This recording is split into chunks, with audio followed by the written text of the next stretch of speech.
Assalamualaikum warahmatullahi wabarakatuh. Ini pertanyaan dari Lampung. Afwan Ustaz, Ana sudah 2 kali gagal menikah. Apakah yang harus saya lakukan untuk memilih calon istri yang selanjutnya? Selanjutnya, Masya Allah. Apakah harus saya serahkan kepada orang tua saya sepenuhnya atau saya mencari sendiri? Baik, mana yang lebih baik? Alhamdulillah. Baik. Ada yang mau jawab? Ya, tidak usah ngarang ya, karena kita fokusnya pada Al-Quran, kita kembalikan pada Al-Quran. Silahkan Anda catat dulu dalilnya.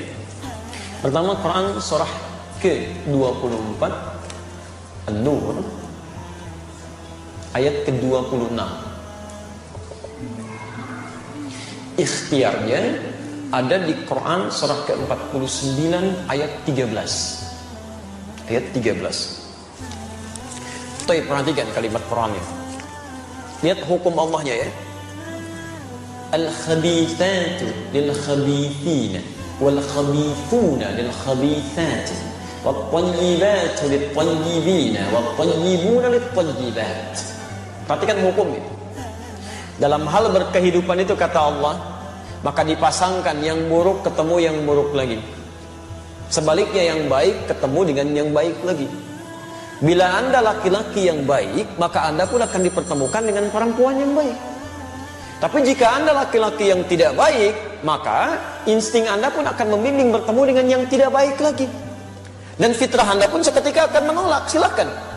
Ya, misal, mohon maaf ya, Anda punya perilaku buruk dijodohkan misalnya dengan orang-orang yang soleha, yang baik, itu secara fitrah hidupnya dia sulit untuk menerima tuh. Ya, hati kecilnya ada penolakan dalam jiwanya. Di baik akan ketemu baik, jelek akan ketemu jelek. Maka kalau Anda ingin menemukan pasangan yang baik, maka jadilah orang baik.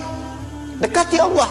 Maka Allah akan tunjukkan pada yang terbaik menurut Allah untuk jadi pasangan Anda dalam kehidupan. Masya Allah. Barangkali 1 kali Andanya baik, lawan belum baik, maka diarahkan pada yang lebih baik lagi. 2 kali bahasa manusianya gagal, tapi mungkin menurut Allah saking baiknya Anda, ditunda sampai Anda menemukan yang terbaik sesuai dengan kebaikan Anda. Ya, Masya Allah. Bagaimana cara mencarinya? Jangan diam. Jangan diam. Gak usah bikin status. Memang saya mungkin baik menurut Allah. Anda belum tentu.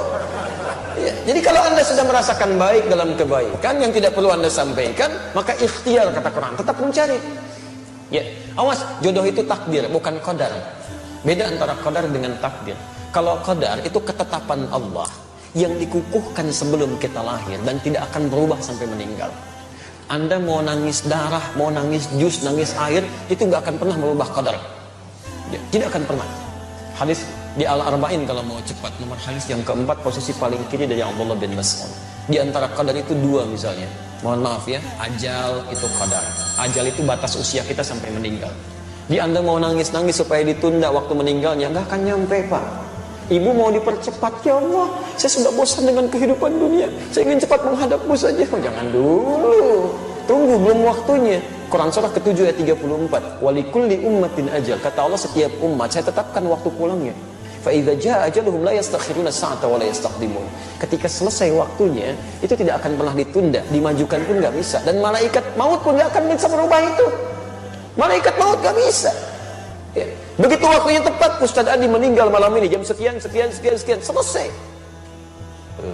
Karena Ustaz sedang ceramah, terusin aja dulu. Saya pergi ke salah satu jamaah dulu aja. Pak, Allah saya nggak bisa. Ya kalau sudah jadi ya jadi, itu ajal namanya.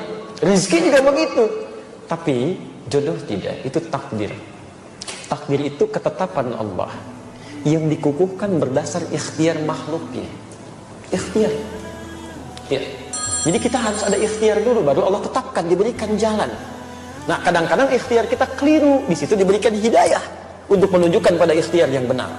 Maka jodoh persoalan ikhtiarnya di Quran surah ke-49 ayat 13. Lihat kalimatnya, ya ayyuhan nas, hei manusia. Persoalan jodoh itu terbuka bagi siapapun. Ikhtiarnya terbuka, ayo cari.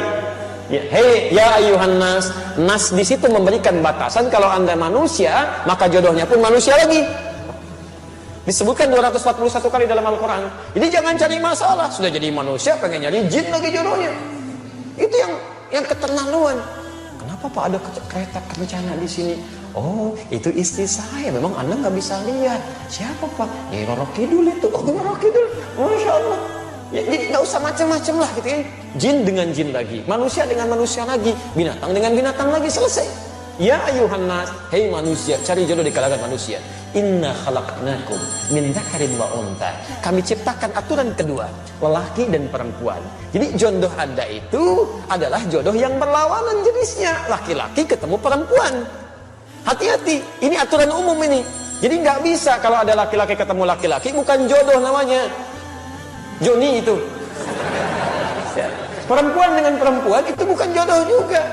Maaf ya, tidak harus menjadi manusia untuk memahami seperti itu. Binatang saja mengerti. Silahkan cek itu saat Idul Adha. Al-Ihsan membeli kambing, Masya Allah, disimpan di situ. Kambing itu karena nggak punya nilai takwa, punyanya cuma nafsu, sedangkan nafsu membawa kepada amarah yang tidak baik. Quran surah 12 ayat 53. Innan nafsa la'ammaratun bisu. Walaupun di dekat masjid suara azan itu bergelimang nyampe ke pendengaran kita, kambing nggak akan peduli. Kalau sudah datang hasratnya, kambing jantan ngejar-ngejar yang betina. Begitu. Tapi Masya Allah saking sadarnya kambing, yang jantan ngejar yang betina.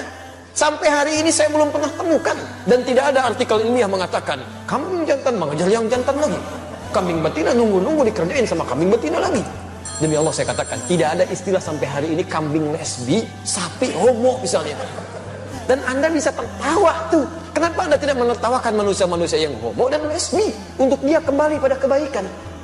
Itu poin yang harus kita ambil. Jadi dengan beda ini itu baru jodoh. Ya, ada kemarin kalimat menarik tuh waktu aksi 212 itu kan, ada salah seorang dai menyampaikan, kita itu jadi baik karena diciptakan beda. Coba lihat orang tua kita pertama, Adam lawannya siapa? Hawa, maka lahirlah kita. Karena ada Adam, karena ada Hawa, orang tua kita beda. Coba kalau diciptakan Adam dengan Asep, gak akan jadi Anda. Ya, Hawa dengan Siti, jadi Siti Hawa, cuma dua itu aja gak akan nyambung. Jelas ya? Nah, ketika Anda merasa beda, cari pasangannya. Di mana? Syu'ubah wa qabaila. Syu'ubah, cari tempat yang beda-beda komunitasnya. Masya Allah, beda RT. Gak ketemu satu RT, kata Allah cari di beda RW. Gak ketemu satu RW, kelurahan, masih ada. Kecamatan terbentang, kabupaten cukup luas, Masya Allah. Gak ketemu, mungkin jodoh Anda bukan di provinsi ini, cari provinsi lain. Gak ketemu, saking hebatnya Anda, jodoh Anda bukan orang Indonesia, mungkin orang Malaysia. Gak ketemu, mungkin orang Afrika. Cari itu sampai ke ujung bumi, masih ada. Bahkan waqabail, mungkin RT-nya sama, tapi sukunya mungkin beda. Kamu nyari di suku ini, kata Allah bukan yang ini jodoh kamu, mungkin cari di yang lain. Cari sampai dengan ketemu. Masa iya semuka bumi gak ada yang cocok dengan Anda? Kalau nggak cocok mungkin bidadari jodoh Anda itu ya. Tunggu itu sampai dengan kebaikan-kebaikan tercipta. Insya Allah diberikan kebaikan-kebaikan sepanjang ada ikhtiar di situ. Tapi ingat, aturan ikhtiar itu diikat dengan nilai terakhir. Inna akramakum indallahi atqakum. Yang terbaik di sisi Allah bukan yang menghadirkan suasana mencari jodoh dengan cara yang buruk, tapi dengan cara yang takwa. Ta'aruf itu. Kenali dengan baik, lihat batas-batas agama, jangan langgar itu. Ada setan itu, hati-hati. Setan hati-hati. Ya, setan rumah tangga itu, bahkan dia menggoda sebelum Anda disatukan. Namanya dasim. Perempuannya disebut dasim, itu Anda yang tahu. Ya. Itu isyarat godaannya di Quran surah kedua ayat 102, posisi paling kiri itu, di pertengahan, dari atas sampai ke tengah itu. Ya, yufarriquna bihi bainal mar'i waz zawji. Setan ini tugasnya memecah belah kehidupan rumah tangga. Alhamdulillah. Kalau sudah menikah, tapi kalau belum menikah, Pak, Ibu, itu dibuat bermaksiat. Dibuat bermaksiat. Silahkan cek. Akan belum dilangsungkan, lamaran aja belum, tiba-tiba dibuat saling dekat supaya maksiat. Naik beca, sebeca, berdua, seakan-akan beca milik bersama, tukang beca nggak ada, gitu kan, aja gitu. Tapi setelah menikah, Allahu Akbar, dibuat pecah tuh. Ya supaya maksiat aja. Nggak ada yang paling buruk kecuali pasangan masing-masing. Nyampe. Masya Allah, yang lain jadi baik. Pada suami pasangan sendiri, istri sendiri, kalimat-kalimat jadi berubah. Pak, ngantar anak dulu ya, istrinya. Ya udah sana, istri orang. Ngantar anak dulu. Masya Allah, lembutnya luar biasa.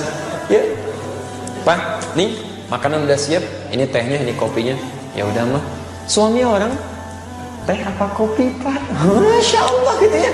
Lembut sekali. Bisa nggak dipraktekkan dalam kehidupan itu? Itu tidak mudah kalimat demikian. Ya, jadi, nah itu yang kiranya bisa dihadirkan teman-teman sekalian. Silahkan ikhtiarkan, mudah-mudahan Allah